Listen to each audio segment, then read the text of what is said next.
از اونجایی که قراره امسال رنگ قهوه‌ای تو پاییز خیلی پررنگ باشه و همه جا دیده بشه، پس با هم بریم یه آرایش خوشگل و ناز برای پاییز یاد بگیریم. اول ریمل ابرومو میزنم که وقتی میخوام سایه بزنم و اینا ابروام کثیف نشه، که وقتی ژل ابرومو زدم بعدش ابروام سفیدک بزنه. از برانزر پودریم به پشت پلکم میزنم به همش. از این سایه قهوه‌ای آرمانی شماره 36M میزنم پشت پلکم، خیلی کم. فقط اینا رو باید سریع فیدشون کنی. سر جای خودش سعی میکنم روی پلکم فیدش کنم. یه کوچولو به زیر چشمتون روی خط موجتون بزنی، همونجا فیدش کنی.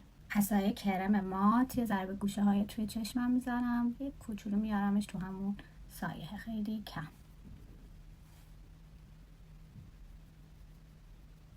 از این آی تینت مشکی آرمانی یه ذره میزنم پشت دستم با یه قلم سرکج مخصوص خط چشمه، برمیدارم یه کم میزنم روی بن موجم.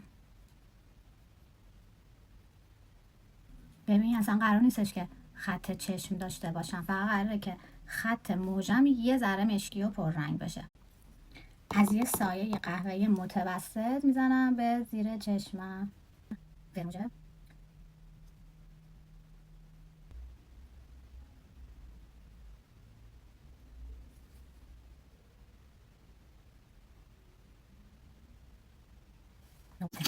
کانتور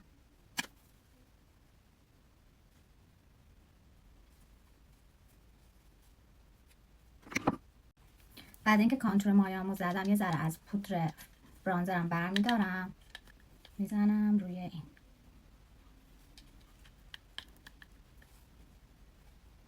یه ذره کانسیلر میزنم زیر چشمم،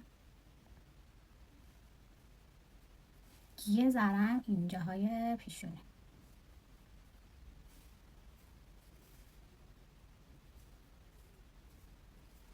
یه ذره اینجا چونم. و چون آرایش پاییزیه از یه رنگ نارنجی گلبهی برای گونه هام انتخاب میکنم.